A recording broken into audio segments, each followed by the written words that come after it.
당장 3,500만 달러 투자를 하지 않는다면 한국산 반도체에 100% 관세 때리겠다. 패권국 미국. 그리고 그 힘을 거칠 것 없이 휘두르는 대통령. 동맹국 한국을 향해 100% 관세 폭탄을 터뜨리며 오만한 요구를 관철하려 했습니다. 결국 숙이고 들어올 것이라 믿었죠. 하지만 그들이 만난 것은 조용한 반격이었습니다. 삼성의 디램 가격 인상, 그리고 뒤이은 미 연방법원의 위헌 판결. 한국 기업들의 조용한 철수, 심지어 탄핵론까지. 오만했던 백악관은 무너져 내렸고 한미국인조차 한국의 위상에 경외심을 표했습니다. 세계를 뒤흔든 숨막히는 진실 지금 시작합니다. 그날 아침 캘리포니아의 공기는 유난히 맑고 상쾌했어요. 적어도 제 사무실 창밖으로 보이는 풍경은 그랬었죠. 엔비디아의 수석 공급망 분석가 데이비드 오닐. 그게 바로 저였고 제 하루는 늘 세상에서 가장 중요한 데이터들과 함께 시작되었습니다.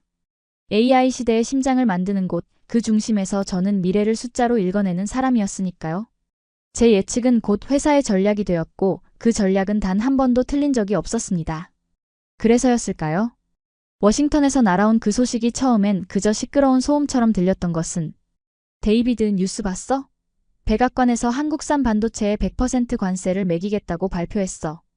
긴급 회의실로 들어서자마자 마케팅팀의 마크가 하얗게 질린 얼굴로 저를 붙잡더군요. 회의실 안은 벌써부터 재앙이라도 닥친 듯한 분위기였습니다.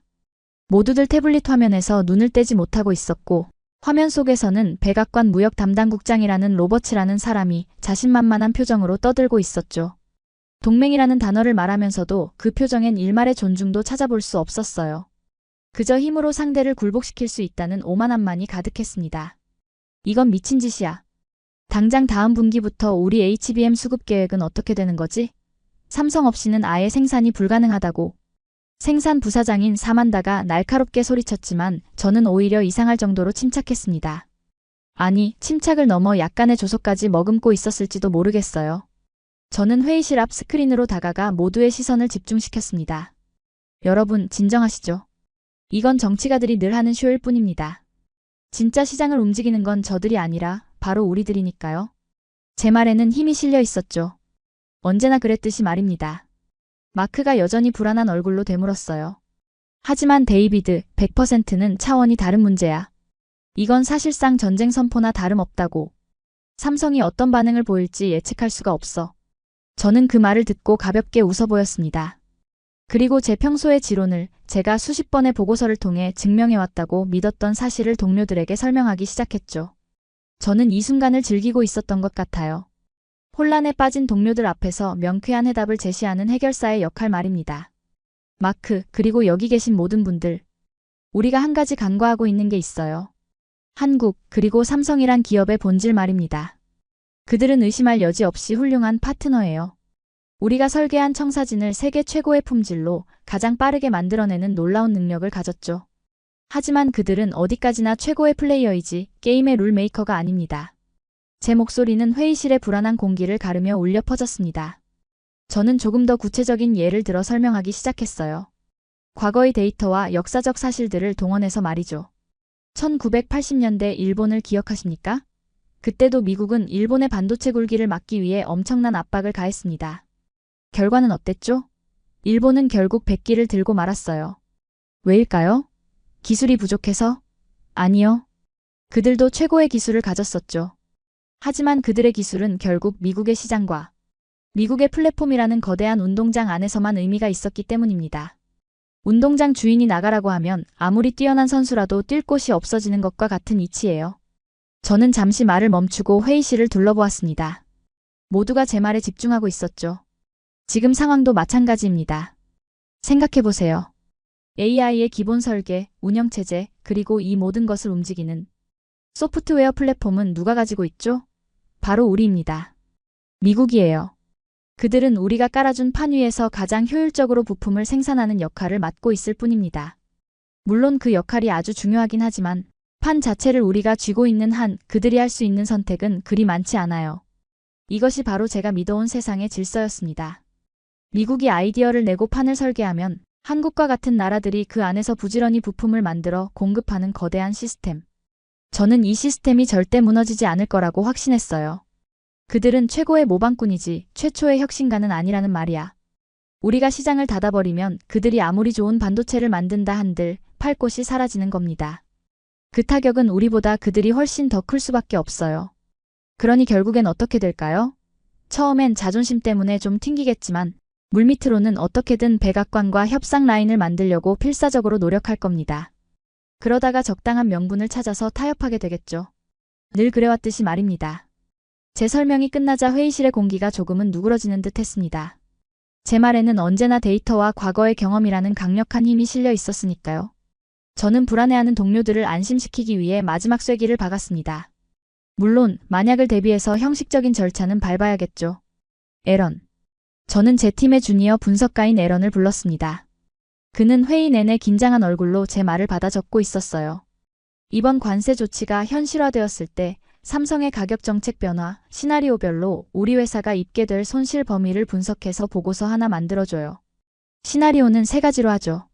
가격 10% 인상, 20% 인상, 그리고 말도 안 되지만 혹시 모르니 30% 인상. 아마 기껏해야 3분기 순이익이 5%에서 10% 정도 타격을 입는다는 첫 번째 시나리오 선에서 결과가 나오겠지만 저 겁먹은 양반들을 안심시키려면 숫자가 필요할 테니까. 너무 깊게 파고들지는 말고 핵심만 요약해서 금요일까지 부탁해요. 보고서의 목적은 리스크 분석이 아니라 리스크가 관리 가능한 수준이라는 걸 증명하는 거니까. 알겠죠? 제 말에 에런은 긴장한 얼굴로 고개를 끄덕였습니다. 그날 회의는 그렇게 마무리되었죠. 저는 동료들의 어깨를 두드려주며 걱정 말라고 이건 그저 스쳐 지나가는 정치적 소음에 불과하다고 말했습니다. 그리고 제 마음속 깊은 곳에서는 이런 생각마저 하고 있었어요. 이번 기회에 한국의 버릇을 좀 고쳐놓는 것도 나쁘지 않겠군. 하고 말이죠. 그땐 정말 모든 것이 제 통제하에 있다고 믿었습니다. 그 후 며칠간 저는 그 일을 까맣게 잊고 지냈어요. 다른 중요한 프로젝트들이 산더미처럼 쌓여 있었고 제 머릿속은 온통 차세대 AI 칩인 GH200의 공급망 최적화 문제로 가득 차 있었죠.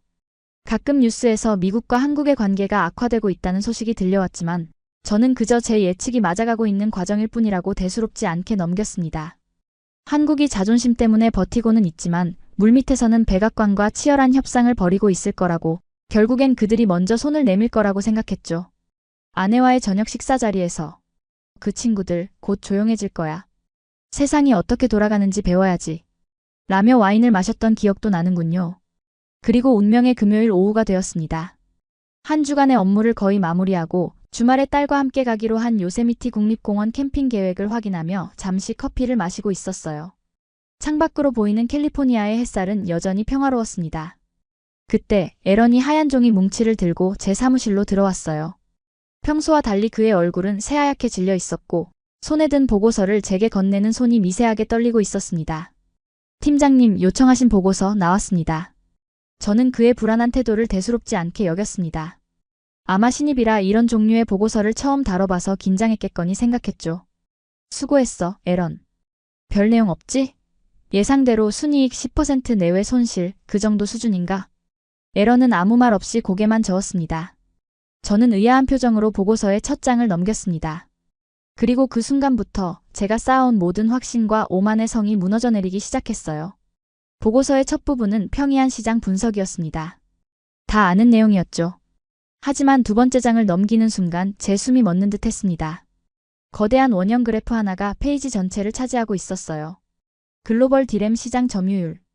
그리고 그 그래프의 70%를 차지하는 압도적인 붉은색. 영역 위에는 너무나도 선명하게 세 글자가 박혀 있었습니다. 대한민국. 70%? 이거 오타 아니야? 저는 제 눈을 의심했습니다. 70%라니. 이건 시장 지배를 넘어선 사실상의 독점이었어요. 저는 즉시 제 컴퓨터를 켜서 시장 분석 데이터베이스에 접속했습니다. 에런이 혹시 데이터를 잘못 인용한 건 아닐까 하는 신랏 같은 희망 때문이었죠. 하지만 화면에 뜬 숫자는 보고서의 그것과 정확히 일치했습니다.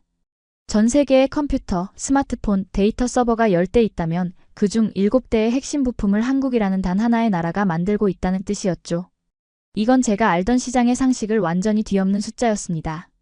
저는 한국이 반도체를 잘 만드는 나라라고는 생각했지만 이 정도로 압도적일 줄은 상상도 하지 못했어요. 마치 전 세계 모든 사람들이 마시는 콜라의 70%를 단 한 개의 회사가 만들고 있는 것과 같은 상황이었죠. 그런데 내가 그 회사에 세금을 100% 매기겠다고 협박한 셈이었습니다. 심장이 불길하게 뛰기 시작했습니다. 저는 마른 침을 삼키며 다음 장을 넘겼습니다. 그리고 거기에는 제 경력 전체를 통틀어 가장 끔찍한 숫자들이 적혀 있었어요. 삼성전자 디램 가격 30% 인상 시 엔비디아 예상 손실. 그것은 단순한 손실 보고서가 아니었습니다. 그것은 회사의 사망 선고나 다름없었어요. 3분기 예상 순이익 40% 증발. GH200 생산 라인 전면 중단. 데이터 센터 부문 계약 이행 불능으로 인한 위약금 200억 달러 추산. 주가 50% 이상 폭락 가능성. 상기 시나리오 발생 시 전 직원 15% 구조조정 불가피. 손이 떨려 보고서를 제대로 들고 있을 수조차 없었습니다.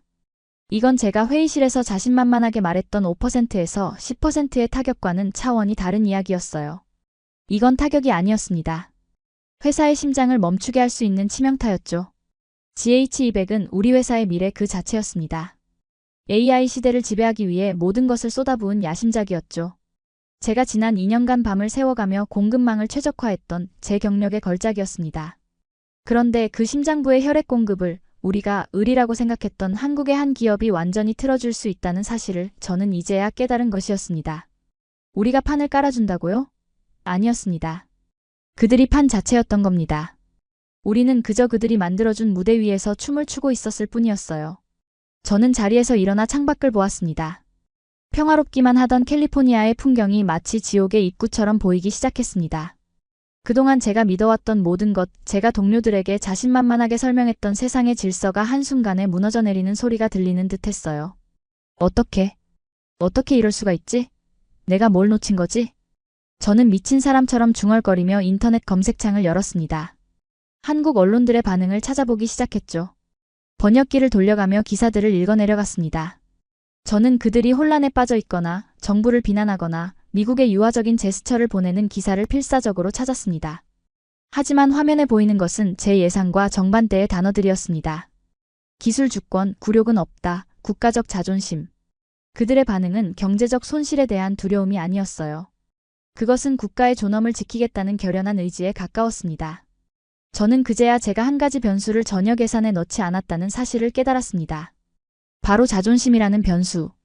제 모든 데이터 모델에는 인간의 감정, 특히 한 국가의 집단적인 자부심이라는 요소는 포함되어 있지 않았던 겁니다. 저는 책상 위에 놓인 제 스마트폰을 집어들었습니다. 뒷면에는 익숙한 삼성 로고가 박혀 있었죠. 지금까지 그저 값싼 부품을 만드는 하청업체의 상징처럼 보였던 그 로고가 그 순간만큼은 거대한 제국의 인장처럼 느껴졌습니다. 제 손안에서 제 회사의 운명을, 아니 어쩌면 미국 전체의 기술 패권의 명운을 쥐고 있는 거인의 심장이 뛰고 있었습니다. 그리고 저는 이제야 깨달았습니다. 이건 전쟁이 아니었어요.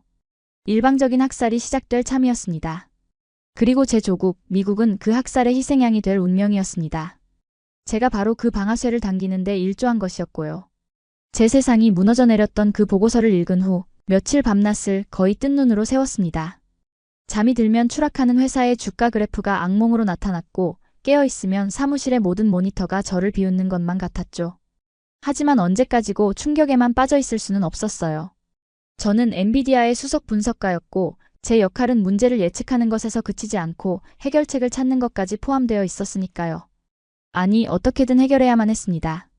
이 재앙의 방아쇠를 당기는데 제 오만한 확신이 일조했다는 끔찍한 죄책감 때문이라도 말이죠. 가장 먼저 해야 할 일은 명확했습니다. 불을 끄려면 불이 시작된 곳으로 가야 했죠. 하지만 백악관의 무지한 정치인들에게 지금 당장 숫자를 들이미는 것은 의미가 없다고 판단했어요. 그들은 현실을 보고 있는 게 아니라 자신들이 보고 싶은 것만 보고 있는 사람들이었으니까요.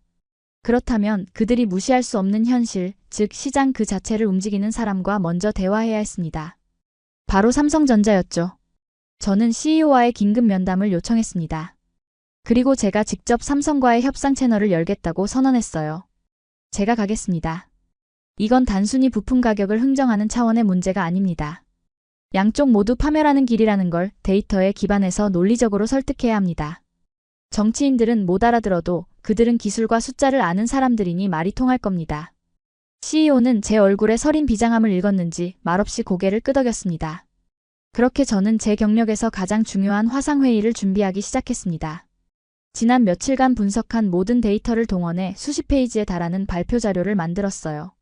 관세가 유지되고 삼성이 가격 인상을 고수할 경우 엔비디아뿐만 아니라 삼성 자신들도 결국엔 미국이라는 가장 큰 시장을 잃게 되어 막대한 손해를 볼 것이라는 점을 집중적으로 부각했죠.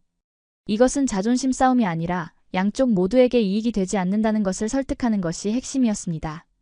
저는 여전히 합리적 이성이라는 것이 통할 거라고 믿고 있었던 겁니다. 약속된 날, 제 사무실의 대형 스크린에 서울의 삼성전자 회의실 모습이 나타났습니다. 화면 속에는 단 한 명의 여성이 앉아 있었어요. 반도체 전략기획팀을 이끄는 최인아 상무. 그녀가 바로 제 협상 상대였습니다. 화면으로도 느껴지는 그녀의 차분하고 지적인 분위기에 저는 잠시 압도당하는 느낌을 받았지만 이내 평정심을 되찾고 준비한 말들을 꺼내기 시작했습니다. 최 상무님, 이렇게 직접 대화할 기회를 주셔서 감사합니다. 아시다시피 우리 엔비디아와 삼성전자는 지난 10년간 최고의 파트너 관계를 유지해 왔습니다. 저는 의도적으로 부드럽게 시작했어요. 과거의 성공적인 협력 사례들을 언급하며 우호적인 분위기를 만들려고 노력했죠. 그리고 본론으로 들어갔습니다. 수많은 데이터와 그래프를 화면에 띄우며 이 관세 전쟁이 양사에 미칠 끔찍한 결과에 대해 열변을 토했습니다. 보시다시피 이건 한쪽만 피해를 보는 게임이 아닙니다. 물론 저희의 타격이 더 크겠지만 삼성전자 역시 결국엔 미국 시장이라는 핵심 동력을 잃게 될 겁니다. 이것은 우리 모두에게 재앙입니다. 그러니 잠시 정치적인 문제는 잊고 순수하게 기업 대 기업으로서 이 문제를 해결할 방법을 찾았으면 합니다. 저희는 삼성전자에 한해서는 인상된 가격이 아닌 기존의 파트너십 가격을 유지해 주시길 간곡히 요청드리는 바입니다. 제 발표가 끝나고 잠시 침묵이 흘렀습니다. 저는 화면 속 최 상무의 입이 열리기만을 초조하게 기다렸죠. 그녀는 잠시 제 발표 자료를 응시하더니 이내 고개를 들어 저를 똑바로 쳐다보며 입을 열었습니다. 그녀의 목소리는 부드러웠지만 그 안에 담긴 내용은 강철처럼 차갑고 단단했어요.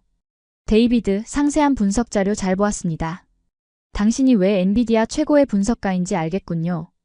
저는 잠시 희망을 가졌습니다. 제 논리가 통했다고 생각했죠. 하지만 그녀의 다음 말은 제 기대를 산산조각 냈습니다. 하지만 한 가지 간과하신 점이 있군요. 이 문제는 더 이상 저희와 엔비디아 두 기업 간의 문제가 아닙니다. 저희는 귀사와 싸우려는 게 아니에요. 귀국 정부가 만든 새로운 시장 환경에 적응하고 있을 뿐입니다. 새로운 시장 환경이라니요? 이건 정상이 아닙니다. 시장의 원리를 무시한 비상식적인 조치일 뿐이라고요. 저는 저도 모르게 목소리를 높였습니다. 하지만 그녀는 조금도 동요하지 않았어요. 그 비상식적인 조치를 누가 시작했습니까? 저희는 그저 그 새로운 환경에서 저희 기업과 주주, 그리고 우리 대한민국의 이익을 지키기 위한 가장 합리적인 선택을 하고 있는 겁니다. 당신의 데이터는 정확합니다, 데이비드. 우리 역시 단기적인 손실을 각오하고 있어요. 하지만 때로는 단기적인 손실을 감수하더라도 장기적으로 더 중요한 가치를 지켜야 할 때가 있는 법입니다. 그녀가 말하는 더 중요한 가치가 무엇인지 저는 알아들을 수 없었습니다. 제 머릿속의 계산기에는 그런 변수가 입력되어 있지 않았으니까요. 저는 마지막으로 매달렸습니다. 제발 다시 한번 생각해 주십시오. 이건 정말 모두가 패배하는 길입니다. 그녀는 제 말에 희미하게 미소를 짓더군요. 그것은 동정의 미소처럼 보이기도 했습니다. 회의는 이만하면 된 것 같군요. 회의를 끝내기 전 최 상무가 잠시 말을 멈추고 저를 보며 말했습니다. 데이비드, 한 가지만 말씀드리죠. 당신처럼 시장과 기술을 이해하는 전문가가 워싱턴에 있었다면 우리 모두가 이처럼 힘든 시간을 보내지는 않았을 겁니다. 그 점이 안타깝군요. 그 말을 끝으로 화면은 꺼졌습니다. 저는 텅 빈 스크린을 보며 한동안 멍하니 앉아 있었어요. 완벽한 패배였습니다. 제 모든 논리와 데이터는 그녀의 더 중요한 가치라는 단단한 벽 앞에서 아무런 힘을 쓰지 못했어요. 그런데 이상하게도 패배의 굴욕감 속에서 아주 작은 위안 같은 것이 느껴졌습니다. 그녀가 마지막에 던진 말 때문이었죠. 당신처럼 시장을 이해하는 전문가. 그렇습니다. 저는 틀리지 않았어요. 미친 것은 제가 아니라 이 모든 사태를 만든 워싱턴의 정치인들이었습니다. 이제 제가 가야 할 곳은 명확해졌습니다. 삼성이라는 벽이 아니라 이 모든 벽을 쌓아 올린 근원지를 찾아가야 했죠. 저는 곧장 CEO에게 달려가 워싱턴으로 보내달라고 요청했습니다. 제가 직접 그들을 만나서 이 숫자들이 의미하는 것이 무엇인지, 이 어리석은 정책이 미국의 미래를 어떻게 파괴하고 있는지 설명해야겠습니다. 며칠 후 저는 워싱턴 DC로 향하는 비행기 안에 있었습니다. 창밖으로 보이는 실리콘밸리의 풍경은 질서정연하고 모든 것이 효율적으로 움직이는 것처럼 보였죠. 혁신과 데이터가 지배하는 세상. 하지만 비행기가 동쪽으로 향할수록 제 마음은 점점 더 무거워졌습니다. 제가 지금 만나러 가는 사람들은 그런 세상과는 전혀 다른 논리로 움직이는 사람들이었으니까요. 백악관 무역 담당국장 로버츠의 사무실은 제 예상과 정확히 일치했습니다. 벽에는 역대 대통령들의 사진과 성조기가 가득 걸려 있었고 책상 위에는 데이터 분석 화면 대신 두꺼운 법전과 정치 서적들이 쌓여 있었죠. 그는 저를 악수도 없이 맞이하며 거만한 자세로 소파에 몸을 기댔습니다. 저는 제 앞에 앉은 그가 14살 중학생이라 생각하고 최대한 쉽고 명확하게 설명하기 시작했습니다. 제가 준비해간 수십 장의 그래프와 데이터를 보여주며 반도체 공급망이 붕괴될 경우 미국 경제가 입게 될 치명적인 타격에 대해 필사적으로 설명했어요. 국장님, 이것은 단순히 칩 몇 개의 문제가 아닙니다. 자동차, 가전, 심지어 병원의 의료기기까지 미국의 모든 산업이 멈춰 서게 될 겁니다. 이것은 경제적인 자살행위입니다. 하지만 로버츠는 제 자료를 제대로 쳐다보지도 않았습니다. 그는 손톱을 매만지며 심드렁하게 말하더군요. 데이비드, 맞나?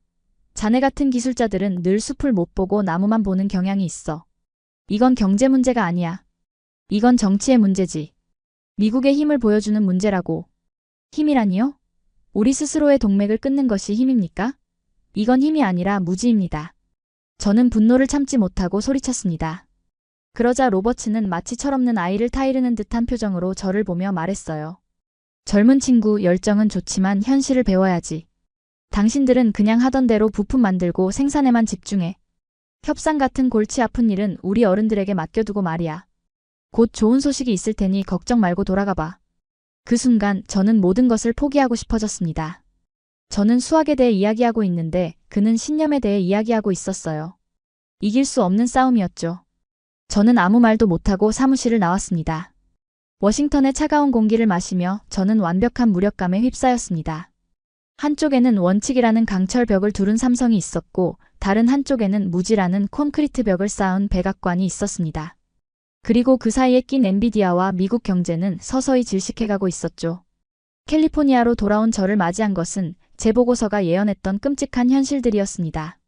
치플레이션이라는 신조어가 뉴스 헤드라인을 장식하기 시작했어요. 반도체 가격 폭등은 완제품 가격의 폭등으로 이어졌습니다. 스마트폰, 노트북, TV 가격이 하룻밤 사이에 수십 %씩 뛰어올랐고 사람들의 분노는 들끓기 시작했죠. 소셜미디어에는 해시태그 치플레이션이라는 해시태그와 함께 정부를 비난하는 글들이 폭주했습니다. 내 월급 빼고 다 오른다. 기술기업에 다니는 남편이 있는데 회사가 망할지도 모른다고 한다는 식의 글들을 볼 때마다 제 심장은 돌덩이처럼 무거워졌습니다. 그 재앙의 파편은 결국 제 가정에도 튀고 말았습니다. 어느 날 저녁 퇴근한 제게 어린 딸 릴리가 낡은 태블릿을 들고 와서 말했어요. 아빠, 이거 너무 느려서 학교 과제를 할 수가 없어. 새로 나온 갤럭시 탭은 안 돼. 저는 웃으며 알겠다고 말하고는 제 노트북으로 가격을 검색해 보았습니다. 그리고 제 눈을 의심했죠. 불과 몇 달 전 제가 기억하던 가격보다 2배 가까이 치솟아 있었습니다. 그 순간 저는 딸에게 아무 말도 해줄 수가 없었어요. 세계 최고 기술 기업의 임원인 제가 고작 태블릿 하나 때문에 망설이고 있는 겁니다. 저는 애써 웃으며 딸에게 말했습니다. 미안, 우리 딸. 지금은 좀. 아빠가 꼭 해결해 볼게. 딸의 실망한 얼굴을 보는 순간 제 안에서 무언가가 무너져 내렸습니다. 지금까지의 분노가 회사와 국가 경제에 대한 이성적인 걱정이었다면 이 순간의 분노는 달랐어요. 그것은 제 딸의 작은 행복마저 앗아간 이 모든 어리석은 상황에 대한 아버지로서의 원초적인 분노였습니다. 그날 밤 저는 회사에서 온 긴급 메일을 한 통 받았습니다. 대외비로 분류된 시장 동향 분석 보고서였죠. 저는 무심코 파일을 열어보았습니다. 그리고 보고서의 마지막 문단에서 제 심장을 멎게 만드는 문장을 발견하고 말았습니다. 미국 내 주요 한국 대기업 현재 계획된 신규 투자 전면 보류 및 기존 생산 라인 일부의 해외 이전 검토 중. 이것은 단순한 경고가 아니었어요. 조용히 시작된 경제 보복이었습니다. 반도체뿐만 아니라 자동차, 배터리, 가전 공장까지 모두 미국을 떠날 수도 있다는 최후 통첩이었죠. 저는 그 문장이 불러올 끔찍한 미래를 머릿속으로 그려보았습니다. 수십만 개의 일자리가 사라지고 미국의 첨단 산업 공급망이 뿌리부터 흔들리는 모습. 이 수렁은 제가 생각했던 것보다 훨씬 더 깊고 어두웠습니다. 그리고 저는 그 수렁의 가장 깊은 곳으로 끝없이 추락하고 있었습니다. 희망이 보이지 않는다는 말이 무슨 뜻인지 저는 그때 처음으로 온몸으로 이해하게 되었습니다. 삼성이라는 거대한 벽과 백악관이라는 더 거대한 벽 사이에서 제가 할 수 있는 일은 아무것도 없는 것처럼 보였죠. 회사는 매일같이 쏟아지는 손실 보고서로 비명을 질렀고 치플레이션은 제 조국의 평범한 가정을 질식시키고 있었습니다. 그리고 한국 기업들이 미국을 떠날 준비를 하고 있다는 보고서는 이 모든 재앙의 마지막 장을 예고하는 듯했죠. 저는 끝이 보이지 않는 어두운 터널 속을 혼자 걷고 있는 기분이었습니다. 매일 밤 사무실에 홀로 남아 해결책을 찾아보려 했지만 모니터에 떠 있는 수많은 데이터들은 마치 저의 무력함을 증명하는 묘비명처럼 보일 뿐이었어요. 그 숫자들은 더 이상 미래를 예측하는 도구가 아니라 다가올 파멸을 예고하는 저주처럼 느껴졌습니다. 그날도 저는 자정 넘은 시간까지 사무실을 떠나지 못하고 있었습니다. 커피는 이미 10잔도 넘게 마신 뒤였고 몽롱한 정신으로 의미 없이 뉴스 채널과 주식 시장 앱을 번갈아 보고 있었죠. 화면 속에서 시시각각 폭락하는 우리 회사와 동종업계의 주가 그래프는 마치 절벽에서 떨어지는 핏자국 같았습니다. 기술주 커뮤니티에 들어가 보았습니다. 익명의 엔지니어들이 쏟아내는 절규와 분노가 가득했어요. 이러다 다 죽는다. 내 평생을 바친 회사가 정치인들의 노름에 망가지는 걸 봐야 하다니.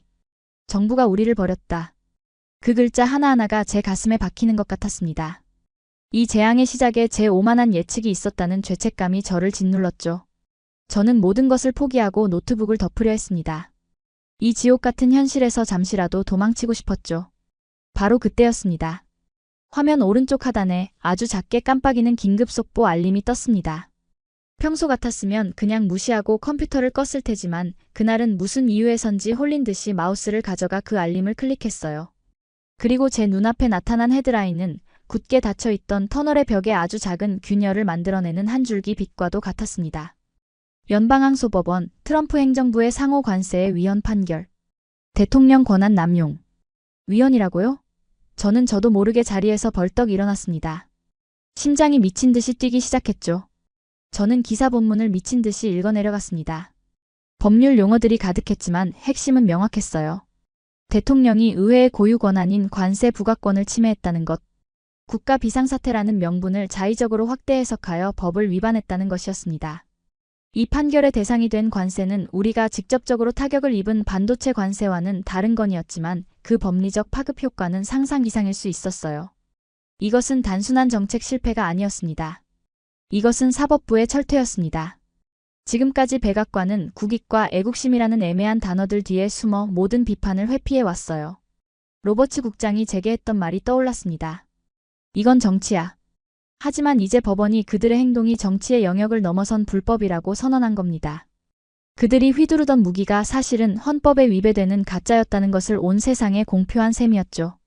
저는 즉시 우리 회사의 법무팀 최고 책임자인 린다에게 전화를 걸었습니다.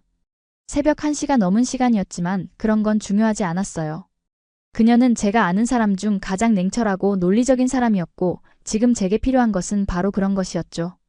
신호음이 몇 번 울린 뒤 잠이 덜 깬 그녀의 목소리가 들렸습니다. 데이비드? 이 시간에 무슨 일이죠? 지금 제정신이에요? 린다, 나 데이비드요. 지금 뉴스 봤어요? 연방항소법원 판결 말입니다. 제정신이 아니게 될 만큼 중요한 뉴스예요. 아, 그거요. 보고 있었어요. 우리와 직접적인 관련은 없어 보이는데요. 대상 품목이 다르니까. 법적으로는 별개의 사안으로 봐야죠. 역시나 그녀는 신중했습니다. 하지만 저는 흥분을 감추지 않고 말을 이었습니다. 아니요. 직접적인 관련이 있어요. 이건 도미노의 첫 번째 조각이라고요. 린다, 법전 밖으로 나와서 현실을 보세요. 이번 판결의 핵심 논리는 대통령이 의회의 권한을 침해했다는 겁니다. 이 논리는 비단 상호 관세에만 국한되지 않아요. 국가 안보를 명분으로 내세운 무역확장법 232조 역시 똑같은 비판을 받아왔습니다. 이번 판결은 그 법에 대한 소송에서도 아주 강력한 판례로 작용할 겁니다. 백악관이 부과한 관세 정책 전체의 법적 근거가 흔들리고 있는 거라고요. 저는 잠시 숨을 고르고 가장 중요한 핵심을 찔렀습니다. 그리고 더 중요한 게 있어요. 만약 대법원에서도 이 판결이 유지된다면 이 관세 정책으로 피해를 본 모든 기업들이 정부를 상대로 천문학적인 규모의 손해배상 소송을 제기할 수 있게 돼요. 이건 로버츠 국장이 더 이상 정치라는 말로 뭉갤 수 있는 문제가 아니에요. 이건 개인의 법적 책임 문제가 되는 겁니다. 제 격앙된 목소리에 잠이 덜 깼던 린다의 목소리도 점차 또렷해졌습니다. 그녀는 잠시 침묵하더니 평소의 냉철한 톤으로 되물었습니다. 잠깐만요, 데이비드. 당신 말은 우리가 정부를 상대로 소송을 할 수도 있다는 건가요? 현직 행정부를 상대로요? 바로 그거예요. 그리고 이건 우리에게 완벽한 방패막이 되어줄 겁니다. 삼성의 가격 인상은 뭐였죠? 백악관의 불법적인 조치에 대한 합리적인 시장 대응이 되는 겁니다. 이제 우리는 더 이상 무역 분쟁의 가해자도 방관자도 아니에요. 우리는 명백히 우리 정부에 의해 피해를 본 피해자가 되는 거라고요. 이건 우리가 백악관을 압박할 수 있는 완벽한 명분이자 로버츠의 오만한 입을 다물게 할 가장 강력한 무기입니다. 당장 이 판결이 우리 회사에 미칠 영향에 대한 법률 검토 보고서를 작성해 주세요. 최대한 빨리. 가능한 모든 시나리오를 포함해서요. 알겠어요, 데이비드. 당신의 관점이 일리가 있군요. 내일 아침까지 초안을 만들어보죠. 하지만 너무 흥분하지는 말아요. 이건 긴 싸움이 될 테니까. 전화를 끊고 나서도 한동안 흥분을 가라앉힐 수가 없었습니다. 처음으로 아주 오랜만에 희망이라는 것을 본 것 같았어요. 물론 이것만으로는 부족했습니다. 이건 강력한 무기이긴 했지만 상대를 완전히 무너뜨릴 결정적인 한 방은 아니었죠. 백악관은 분명 대법원으로 사건을 끌고 가며 시간을 벌려고 할 테니까요.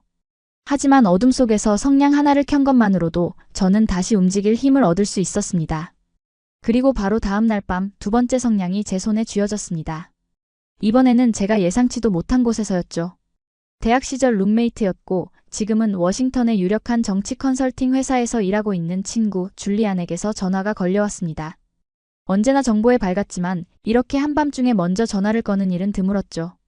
그의 목소리에는 평소의 여유 대신 긴장감이 가득했습니다. 데이비드, 자네 괜찮은가? 요즘 자네 회사가 아주 시끄럽더군. 실리콘밸리 전체가 불타고 있다는 소문이 여기까지 들려. 괜찮을 리가 있나? 매일같이 지옥 속을 걷는 기분이야. 그런데 이 시간에 무슨 일이지? 워싱턴은 별일 없고? 줄리아는 잠시 뜸을 들였습니다. 전화기 너머로 그의 목소리가 한층 더 낮아지는 것이 느껴졌어요. 마치 주변을 경계하는 사람처럼 말이죠. 별일이 왜 없겠나? 여긴 지금 폭풍전야야. 자네에게만 하는 이야기인데. 지금 공화당 내부가 거의 내전 직전이야. 그럴 거라고 생각했어. 어제의 법원 판결 때문인가? 아니, 그건 시작일 뿐이야. 법원의 판결은 그저 도화선에 불을 붙인 것뿐이지. 진짜 폭탄은 따로 있어. 데이비드, 자네 회사가 속한 기술업계가 지금 얼마나 큰 위기에 처했는지 나보다 자네가 더 잘 알겠지. 치플레이션 때문에 여론은 최악으로 치닫고 있고 주요 지지 기반인 기업들은 등을 돌리고 있어. 그런데 여기에 기름을 붓는 사건이 터진 거야. 저는 직감적으로 그것이 무엇인지 알 수 있었습니다. 제가 며칠 전 보고서에서 봤던 바로 그 내용이었죠. 한국 기업들. 그들의 투자 계획 때문인가? 빙고. 역시 자네는 빠르군. 아직 언론에는 보도되지 않았지만 이미 공화당의 주요 자금줄인 월스트리트와 중서부의 제조업체들 사이에선 소문이 다 퍼졌어.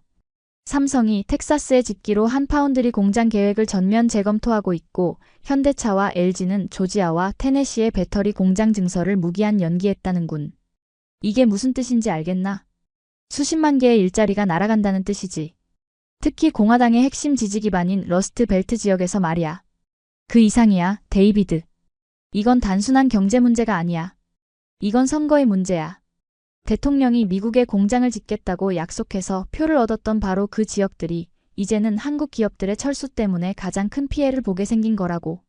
당장 내년이 중간선거인데 공화당 의원들은 자기 지역구에 떨어질 폭탄을 끌어안고 있는 셈이야. 그들은 패닉에 빠졌어.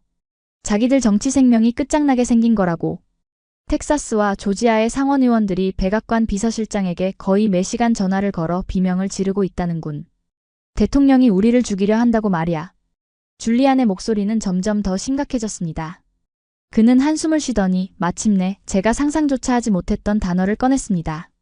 그래서 당 지도부 사이에서 아주 조심스럽게 극비리에 거론되는 단어가 하나 있어. 데이비드, 지금부터 하는 말은 절대로 다른 곳에 옮기면 안 되네. 만약 내가 말했다는 게 알려지면 내 경력은 그걸로 끝이야. 그게 뭔가? 탄핵. 순간 전화기를 든 제 손이 굳어버렸습니다. 탄핵이라고요? 현직 대통령을, 그것도 자신들이 속한 당의 대통령을 말입니다. 말도 안 돼. 농담이지? 그게 가능하다고 생각하나? 가능성의 문제가 아니야, 데이비드. 이건 필요성의 문제야. 이대로 가다가는 중간 선거에서 전멸할지도 모른다는 공포가 당 전체에 퍼지고 있어. 그들은 이 모든 재앙의 책임을 누군가에게 돌리고 당을 살리기 위한 출구 전략이 필요한 거야. 대통령을 국익에 심각한 해를 끼친 인물로 규정하고 탄핵 절차를 시작하는 것만큼 확실한 출구 전략은 없지. 물론 실제로 탄핵까지 가지는 않겠지만 탄핵 가능성을 흘려서 대통령을 압박하고 이 미친 관세 정책을 철회하도록 만들려는 움직임이 시작된 거야.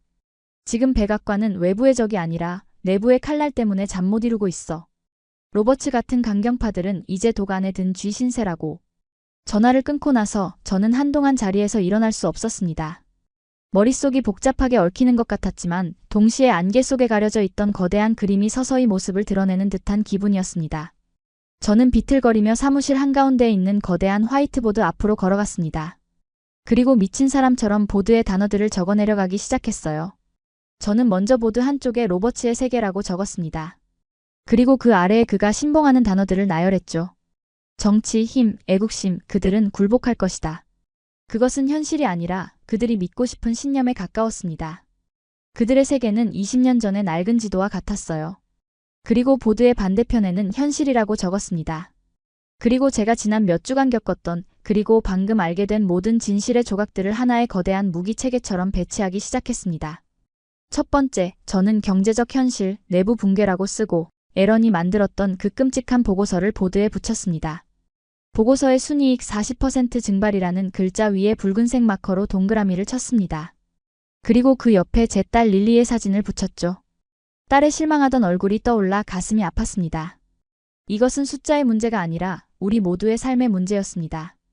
두 번째, 법적 현실, 불법성의 낙인이라고 쓰고 어제 나온 위헌 판결 기사를 인쇄해서 붙였습니다.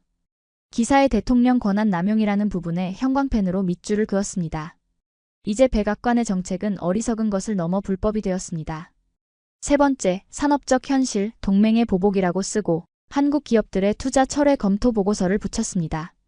텍사스, 조지아, 테네시주의 지도를 인쇄해 그 위에 투자 보류라고 적어 앞정으로 박았습니다. 이것은 단순한 손실을 넘어 미국 제조업 기반의 붕괴를 의미했습니다. 그리고 마지막으로 네 번째. 저는 정치적 현실, 내부의 칼날이라고 쓰고 방금 줄리안이 말해준 가장 무서운 단어, 탄핵을 핏빛처럼 붉은색 마커로 크게 적었습니다.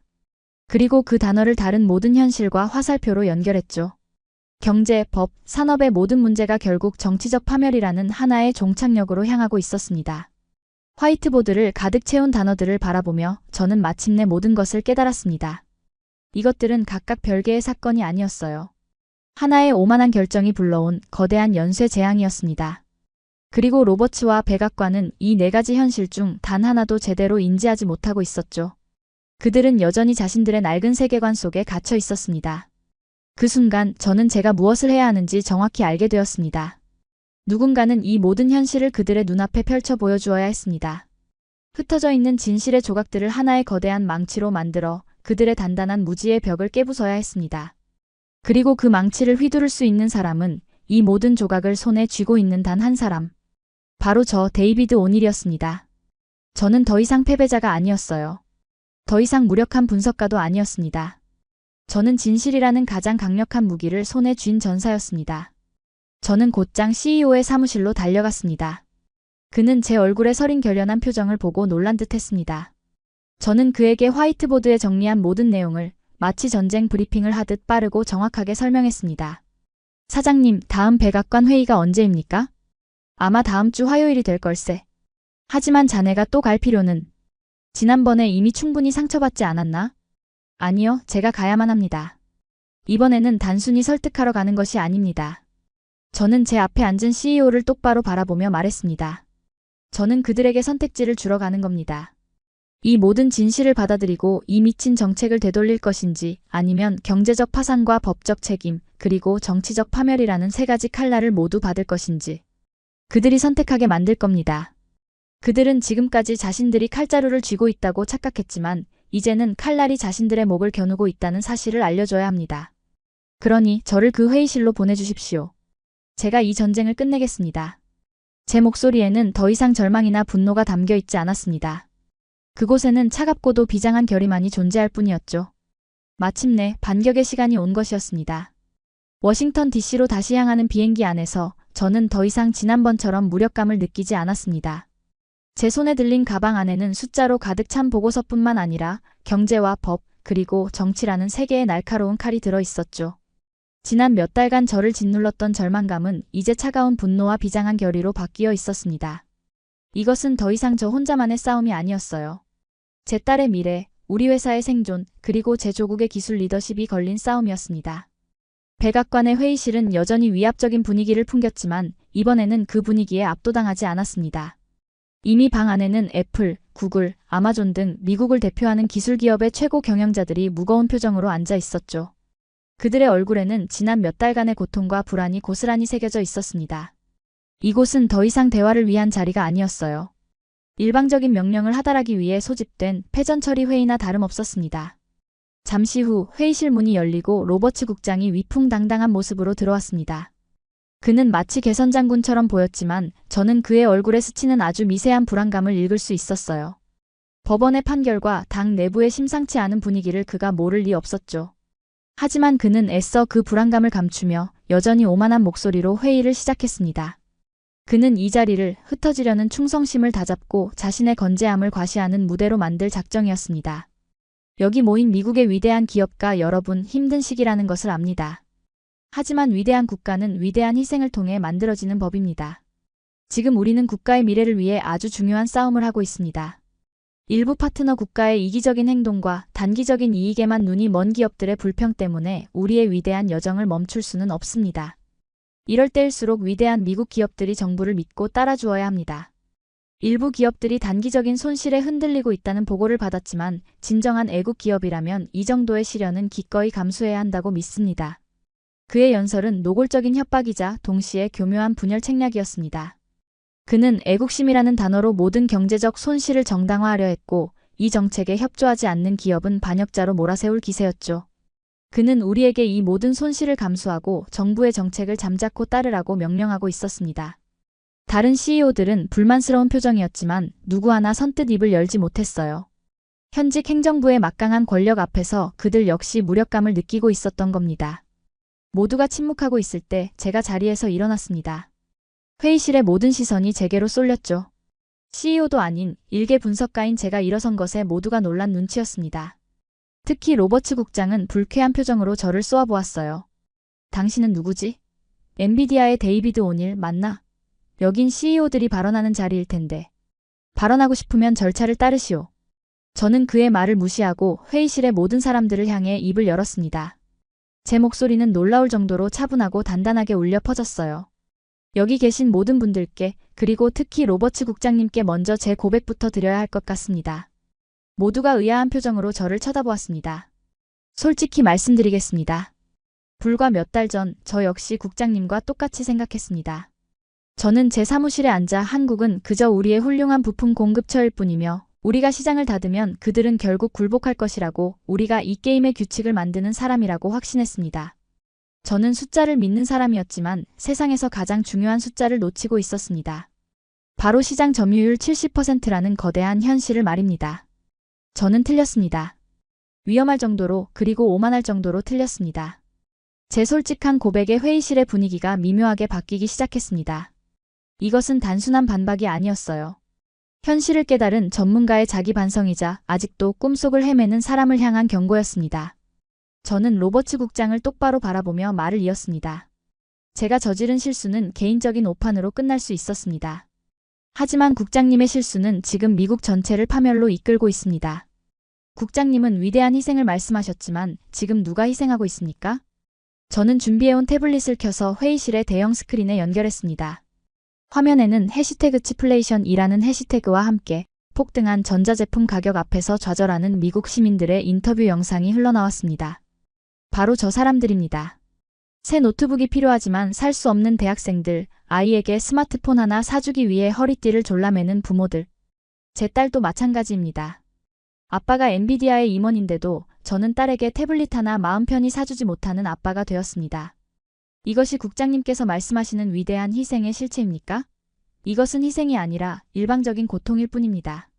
로버츠의 얼굴이 붉어지기 시작했습니다. 감성적인 이야기로 본질을 흐리지 마시오. 국가 대계를 위해 그 정도의 불편은 감수해야 하는 법이오. 단기적인 고통은 장기적인 이익을 위한 투자란 말이오. 불편이라고요? 투자라고요? 좋습니다. 그럼 불편한 이야기는 잠시 접어두고 재앙에 대한 이야기를 해보죠. 그리고 그 재앙이 얼마나 장기적일지에 대해서도요. 저는 즉시 다음 화면으로 넘겼습니다. 화면에는 엔비디아와 애플, 구글 등 이 자리에 있는 모든 기업들의 주가 폭락 그래프와 예상 손실액이 떠올랐습니다. 국장님, 이 숫자들이 의미하는 것이 무엇인지 아십니까? 이것은 단순히 기업들의 이익이 줄어든다는 뜻이 아닙니다. 연구개발비가 삭감되고 신규 채용이 중단되며 결국엔 수만 명의 미국인들이 일자리를 잃게 된다는 뜻입니다. 미국의 미래를 책임질 AI 기술 개발은 멈춰서고 우리의 경쟁자들은 지금 이 순간에도 우리가 놓친 한국의 반도체를 쓸어 담으며 저만치 앞서 달려가고 있습니다. 이것이 국장님께서 원했던 장기적인 이익입니까? 이때 애플의 CEO가 조심스럽게 입을 열었습니다. 그는 원래 신중하기로 유명한 사람이었죠. 국장님, 데이비드 오닐 씨의 말에 일리가 있습니다. 저희 역시 다음 분기 아이폰 생산량 목표를 대폭 수정해야 할 상황입니다. 이것은 단순한 불편을 넘어 미국 기술 산업 전체의 경쟁력 문제와 직결되어 있습니다. 그건 기업들이 이기심을 버리고 고통을 분담하면 해결될 문제예요. 로버츠가 소리쳤지만 그의 목소리는 더 이상 위압적이지 않았습니다. 오히려 초조함이 묻어나왔죠. 저는 그의 말을 기다렸다는 듯이 다음 무기를 꺼내 들었습니다. 고통 분담이라. 좋습니다. 하지만 그 고통이 만약 불법적인 행위로 인해 발생한 것이라면 이야기가 달라지죠. 저는 스크린에 며칠 전 나온 연방항소 법원의 위헌 판결 기사를 띄웠습니다. 국장님, 이 기사가 의미하는 바를 법무팀에게 보고받으셨을 거라 믿습니다. 우리의 사법부는 행정부의 관세 정책이 헌법이 부여한 권한을 넘어선 불법이라고 판결했습니다. 물론 대법원까지 가야 할 긴 싸움이 되겠죠. 하지만 이것은 우리에게 아주 중요한 사실을 말해줍니다. 지금 우리는 국가의 정당한 정책에 협조하고 있는 것이 아니라 한 행정부의 불법적인 권한 남용에 동원되고 있다는 겁니다. 로버츠의 얼굴이 하얗게 질렸습니다. 그건 별개의 사안이라고 했을 텐데 반도체 관세와는 법적 근거가 달라. 과연 그럴까요? 이 판결은 이 자리에 있는 모든 기업들에게 미국 정부를 상대로 천문학적인 손해배상 소송을 제기할 수 있는 법적 명분을 제공했습니다. 뿐만 아니라 우리의 경쟁국들에게는 세계무역기구에 미국을 제소할 완벽한 빌미를 주었죠. 국장님, 외국의 파트너와 싸우는 것도 모자라 이제는 자국 기업들과 전 세계의 법적 공격까지 받으실 준비가 되셨습니까? 이것이 국장님께서 남기고 싶은 정치적 유산인가요? 회의실의 다른 CEO들이 술렁이기 시작했습니다. 그들은 더 이상 방관자가 아니었어요. 그들 역시 피해자라는 사실을, 그리고 싸울 무기가 있다는 사실을 깨닫기 시작한 겁니다. 저는 멈추지 않았습니다. 그리고 우리가 이렇게 법정에서 다투는 동안 현실은 더욱 끔찍하게 무너져 내리고 있습니다. 저는 마지막으로 한국 기업들의 투자 철회 검토 보고서를 스크린에 띄웠습니다. 이것은 어제 제가 입수한 대외비 보고서입니다. 삼성은 텍사스, 현대와 LG는 조지아와 테네시에서 계획했던 수백억 달러짜리 투자를 전면 보류하고 기존 공장의 해외 이전을 검토하고 있다고 합니다. 국장님께서는 그들이 허풍을 떤다고 생각하실지도 모르겠군요. 로버츠가 비웃으며 끼어들었습니다. 당연히 허풍이지. 우리 시장 없이는 하루도 버티지 못할 자들이야. 그렇습니까? 그렇다면 이것도 허풍일까요? 저는 다음 페이지를 넘겼습니다. 제 정보에 따르면 삼성은 이미 텍사스 부지 정리 작업을 중단시켰고 LG는 테네시 공장에 들어갈 수억 달러 규모의 장비 발주를 공식적으로 취소했습니다. 이것은 더 이상 검토가 아니라 실행 단계에 들어섰다는 신호입니다. 그들은 우리를 더 이상 신뢰할 수 있는 파트너로 생각하지 않는 겁니다. 저는 지도를 띄워 텍사스와 조지아를 붉은색으로 표시했습니다. 이 지역들이 어떤 곳입니까? 바로 대통령께서 미국에 공장을 유치했다며 가장 크게 자랑했던 곳들입니다. 그런데 이제 그 공장들이 사라질 위기에 처했습니다. 수십만 개의 일자리가 함께 말이죠. 국장님, 이것이 바로 당신들이 말하는 미국의 힘입니까? 동맹의 신뢰를 잃고 자국 기업을 적으로 돌리고 국민들의 일자리를 빼앗는 것이 힘입니까? 로버츠는 이제 아무런 반박도 하지 못했습니다. 그는 완전히 궁지에 몰렸죠. 그는 마지막 남은 무기, 즉 애국심이라는 낡은 칼을 다시 꺼내 들려 했습니다. 그는 저를 개인적으로 공격하기 시작했어요. 당신은 대체 누구야? 일개 분석가 주제에 여기가 어디라고 감히 대통령의 정책을 비난하는 거지? 당신의 애국심이 의심스럽군. 당신은 어느 나라를 위해 일하는 건가? 바로 그때였습니다. 저는 그의 말을 자르고 마지막 최후 통첩을 날렸습니다. 제가 누구를 위해 일하냐고요? 저는 제 딸의 미래를 걱정하는 아빠를 위해, 파산 직전의 회사 동료들을 위해, 그리고 이 나라의 기술 패권이 무너지길 원치 않는 미국 시민들을 위해 일합니다. 진짜 질문은 이것입니다, 국장님. 당신은 대체 누구를 위해 일하고 있습니까? 저는 그에게 한 걸음 더 다가섰습니다. 그리고 회의실의 모든 사람이 들을 수 있도록, 하지만 그에게만 말하듯이 낮고 차가운 목소리로 말했습니다. 국장님의 당 내부 사정이 요즘 매우 복잡하다고 들었습니다. 텍사스와 조지아의 상원 의원들이 매일같이 백악관에 전화를 걸어 비명을 지르고 있다고 하더군요. 당장 내년 중간선거가 닥쳐오는데 이 모든 경제적 재앙의 책임을 온몸으로 뒤집어쓰게 생겼으니까요. 그들은 이 지옥 같은 상황에서 벗어날 출구 전략이 필사적으로 필요하다고 들었습니다. 저는 잠시 말을 멈추고 그의 눈을 똑바로 응시했습니다. 그의 동공이 공포로 흔들리는 것이 보였어요. 그리고 워싱턴에 있는 제 정보원이 그러더군요. 그들이 이 모든 재앙의 책임을 한 사람에게 돌리고 당을 구하기 위해 극비리에 검토하고 있는 마지막 카드, 그 출구 전략의 이름이 무엇인지 말입니다. 회의실에는 숨막히는 정적이 흘렀습니다. 저는 마지막 단어를 마치 칼을 심장에 꽂듯이 느리고 정확하게 내뱉었습니다. 바로 대통령 탄핵입니다. 그 순간 회의실의 시간은 멈췄습니다. 다른 CEO들은 경악을 금치 못했고 로버츠 국장은 마치 유령이라도 본 사람처럼 얼굴이 새하얗게 질려 의자에 주저앉았습니다. 그의 오만함은 온데간데 없이 사라지고 공포와 패배감만이 남아있었죠. 그는 더 이상 저를 공격하지 못했습니다. 그는 깨달은 겁니다. 자신이 지금 상대하고 있는 것은 일개 분석가가 아니라 경제와 법, 그리고 정치라는 세 개의 칼날을 모두 쥐인 피할 수 없는 현실 그 자체라는 것을 말입니다. 저는 제자리로 돌아와 조용히 앉았습니다. 더 이상 할 말은 없었어요. 완벽한 침묵 속에서 저는 이 길고 긴 싸움이 마침내 끝났음을 직감했습니다. 분노가 아닌 진실로, 협박이 아닌 데이터로 저는 거대한 벽을 무너뜨린 것이었습니다. 그 방 안에서 진실은 그 어떤 폭탄보다도 강력한 무기였습니다. 탄핵이라는 단어가 뱉어진 후 백악관 회의실의 시간은 그대로 멈춰버렸습니다. 방 안을 가득 채운 것은 완벽한 침묵이었죠. 그 침묵 속에서 저는 모든 것이 끝났음을 직감했습니다. 수십 년간 미국 기술 산업을 지배해온 거인들의 CEO들은 충격과 경악 속에서, 그리고 한편으로는 일말의 안도감 속에서 굳어 있었고, 그들을 호령하던 오만한 정치가는 텅 빈 눈으로 허공을 응시하고 있었습니다. 그의 세계는 방금 전 제 입에서 나온 단 하나의 단어와 함께 산산조각 난 것이었죠. 저는 더 이상 아무 말도 하지 않았습니다. 진실은 그 자체만으로도 가장 강력한 무기였고 그 무기는 이미 상대의 심장을 꿰뚫은 뒤였습니다. 회의는 그렇게 끝났습니다. 악수도 마무리 발언도 없었죠.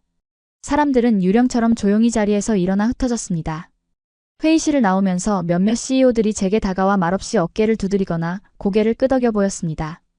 그것은 감사나 축하의 표시라기보다는 차마 꺼내지 못했던 말을 대신해준 동료에 대한 복잡한 존중의 표시처럼 느껴졌어요. 저는 그저 묵묵히 고개를 숙여 답할 뿐이었습니다. 승리감 같은 것은 느껴지지 않았습니다.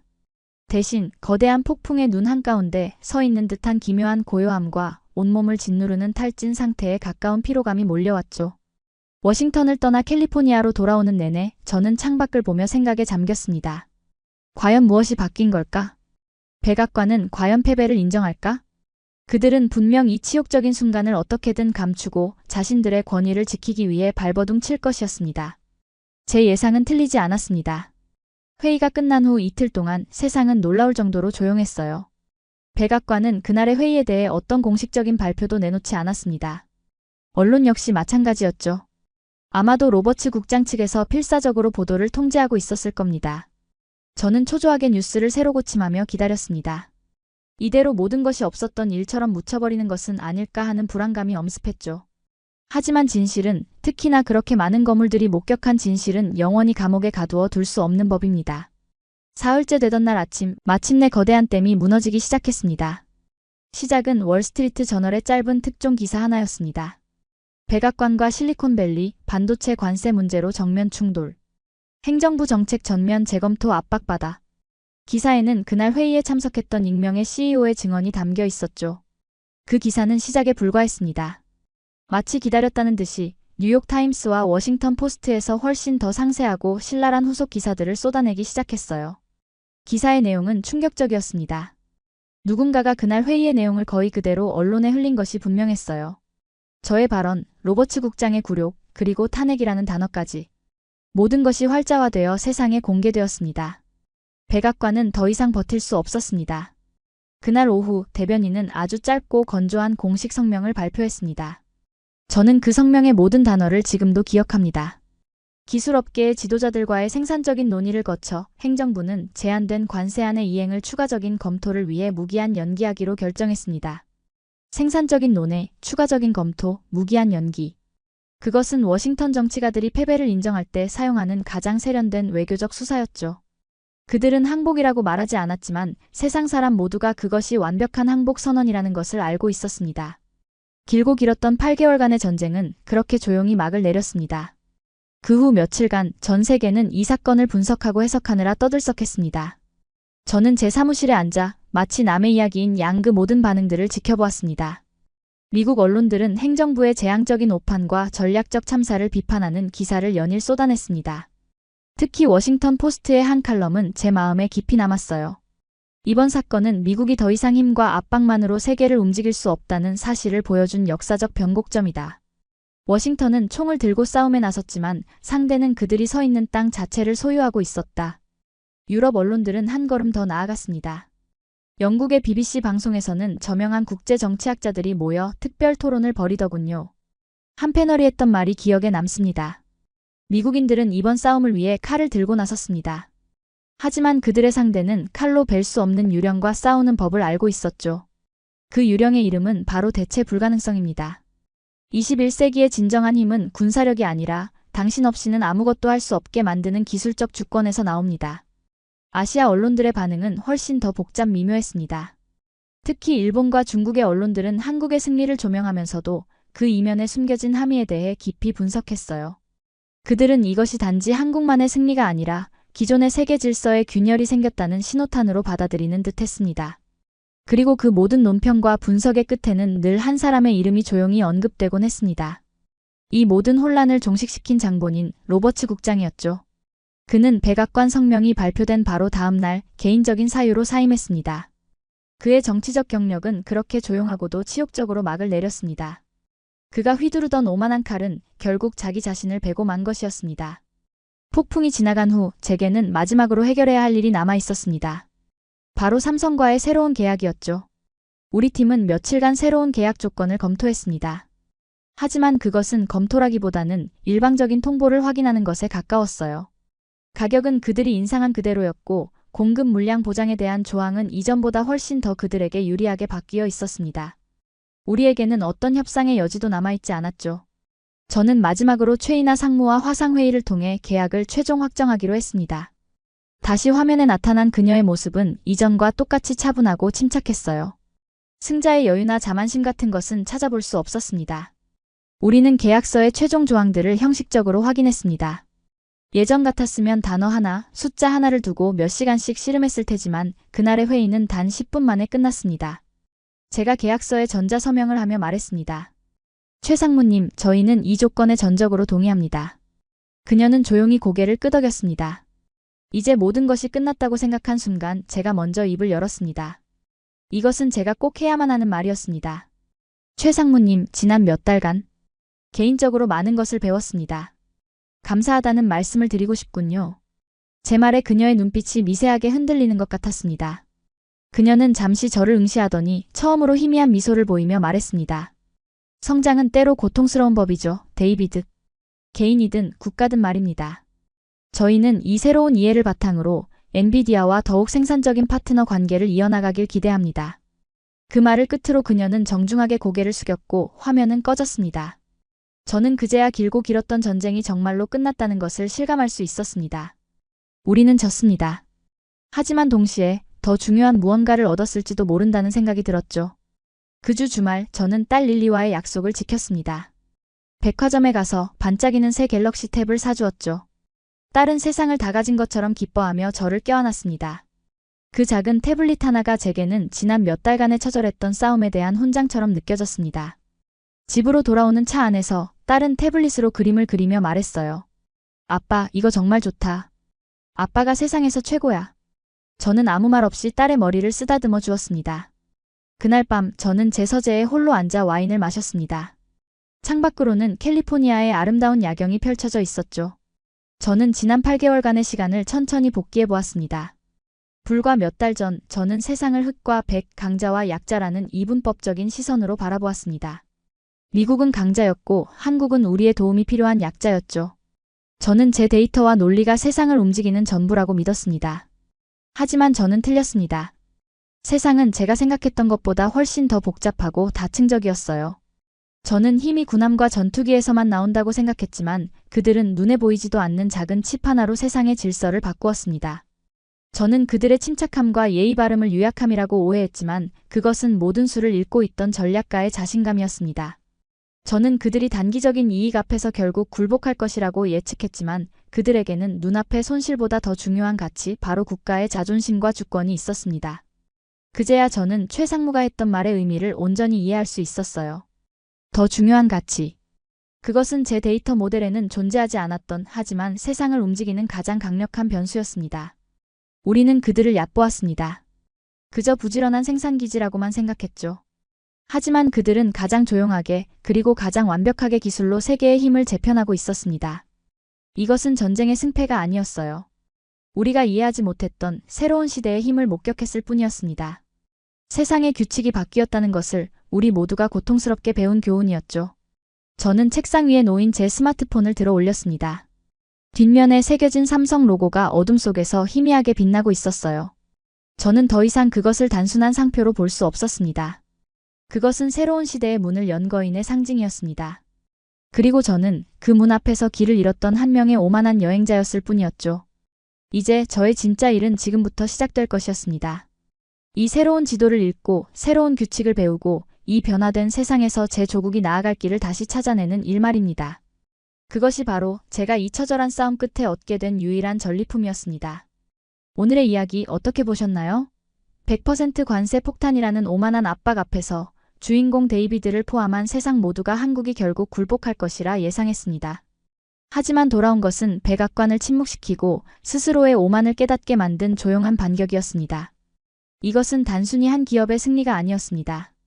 지난 수십 년간 빠른 추격자라는 낡은 편견 속에 있던 미국이 대체 불가능한 기술 주권을 가진 한국의 진짜 힘을 온몸으로 깨닫게 되는 처절한 각성의 과정이었습니다.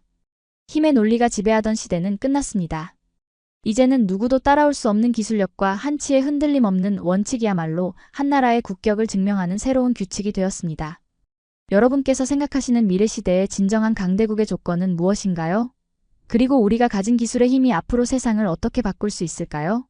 댓글을 통해 여러분의 깊이 있는 생각을 자유롭게 나눠주세요. 자신들의 오만한 계산착오를 스스로 바로잡아야 했던 이 짜릿한 이야기가 더 많은 사람들에게 영감을 줄 수 있도록 지금 바로 이 영상을 공유해주세요. 우리의 자부심이 헛되지 않도록 우리가 기억하고 널리 알려야 합니다. 오늘 영상이 재밌으셨다면 구독과 좋아요 한 번씩 부탁드리고 저는 다음에 더 놀라운 이야기로 찾아오겠습니다. 지금까지 감동띵동이었습니다.